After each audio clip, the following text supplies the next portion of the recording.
नमस्कार दोस्तों, the world of Sanskrit channel में आप सबका स्वागत है। दोस्तों, 99% लोगों को यह पता ही नहीं है कि योग क्या है। उन्हें सिर्फ इतना ही पता है कि एक्सरसाइज करना योग है, प्राणायाम करना योग है। हाँ, ये दोनों योग के पार्ट जरूर है, योग के अंग सोपान जरूर है, पर सिर्फ इतना करना ही योग नहीं है। योग इससे आगे भी कुछ है। 12वीं की कक्षा तक कहीं ना कहीं पढ़ने में आई हुई बात हमें पता होनी चाहिए, और इस वर्ष योग दिन पर योग के बारे में बेसिक जानकारी तो हमें प्राप्त होनी ही चाहिए। तो इस वीडियो में हम थोड़ी सी बेसिक जानकारी प्राप्त करने का प्रयत्न करेंगे, तो इस वीडियो में आप मेरे साथ अंत तक जुड़े रहें।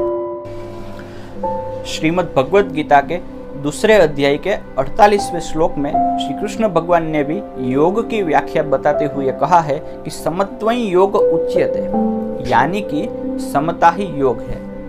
इसे हम सरल शब्दों में जाने तो जीवन की बदलती हुई परिस्थितियों में, जीवन की कठिन विपरीत परिस्थितियों में मन की स्थिरता एवं स्वस्थता बनाए रखना ही योग है। शब्द संस्कृत के युज धातु से बना है। इसका अर्थ होता है जोड़ना। विस्तृत रूप से देखें तो जीव को शिव के साथ जोड़ना और आत्मा को परमात्मा के साथ जोड़ना। आप सोच रहे होंगे कि कहाँ ये जीव शिव आत्मा परमात्मा की बातें किए जा रहे हो। यहाँ 2 टाइम का खाना खाने के लिए क्या कुछ नहीं करते तब जाके 2 टाइम का खाना मिलता है, और आप योगी सन्यासी योग बातें किए जा रहे हो। परंतु ऐसा नहीं है दोस्तों। हमें हमारे जीवन को बिना स्ट्रेस के आनंद के साथ जीना है, मैनेजमेंट के साथ जीना है, तो आज के समय में योग जरूरी हो गए। श्री पतंजलि ने पातंजलि योग सूत्र में योग के 8 अंग बताए हैं, जिससे मनुष्य के जीवन का संपूर्ण विकास हो, पर्सनालिटी डेवलपमेंट हो, व्यक्तित्व विकास हो। यह 8 अंग जो है उसे हम 8 सोपान भी कह सकते हैं। वो कुछ इस प्रकार है: यम, नियम, आसन, प्राणायाम, प्रत्याहार, धारणा, ध्यान और समाधि। इस तरह 8 अंग है। पहले जो 4 अंग है, सोपान है, यम, नियम, आसन और प्राणायाम, इसका समावेश हम हठ योग में करेंगे। और अंतिम 4 सोपान जो है, प्रत्याहार, धारणा, ध्यान और समाधि, इसका समावेश हम राजयोग में करेंगे। पहला सोपान है यम। यम यानी कि हमारे व्यवहार में नेगेटिविटी शामिल न करना, हमारे जीवन में नेगेटिविटी नहीं लाना। दूसरा सोपान है नियम। नियम यानी कि हमारे जीवन में पॉजिटिविटी को लाना, हमारे जीवन में दृष्टिकोण में व्यवहार में पॉजिटिविटी लाने।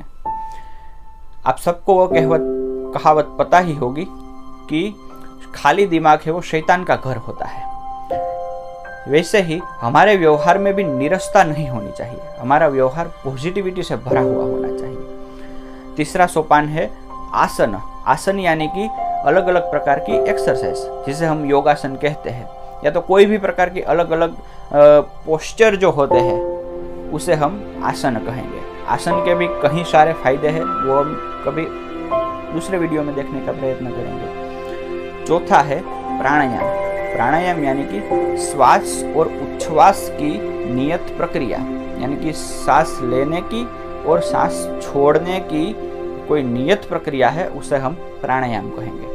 कपालभाति है, अनुलोम विलोम है, यह सब प्राणायाम के प्रकार है, वो भी हम कभी बाद में देखने का प्रयत्न करेंगे। तो यह 4 सोपान हमने देखे, यम, नियम, आसन और प्राणायाम। इस 4 सोपान को हम हठ योग कहेंगे। उसके बाद के जो 4 सोपान है, धारणा, प्रत्याहार, ध्यान और समाधि, यह 4 सोपान जो है वह राजयोग है। उसमें से पहला सोपान है प्रत्याहार। प्रत्याहार यानी कि अन्य ऑब्जेक्ट पर से, अन्य विषयों पर से हमारे ध्यान को वापस खींचना। उसके बाद का सोपान है धारणा। धारणा यानी कि हमारे मन को शांत रखना है और किसी एक ऑब्जेक्ट पर हमारे मन को केंद्रित करने का प्रयत्न करना है। 7वां सोपान है ध्यान। ध्यान यानी कि हमारे मन को किसी एक ऑब्जेक्ट पर केंद्रित करना, स्थिर करना, और ऑब्जेक्ट और हम एक हो ऐसा भाव प्रकटीकरण होना। और 8वां और अंतिम सोपान है समाधि। समाधि यानी कि ऑब्जेक्ट का और हमारा यानी कि ध्यान करने वाले का एक हो जाना, जिधर सब प्रकार के क्लेश समाप्त हो गए हो और मन में नीरव शांति हो, वह है समाधि। इसी तरह आज हमने योग के बारे में कुछ बेसिक नॉलेज, बेसिक जानकारी प्राप्त करने का प्रयत्न किया।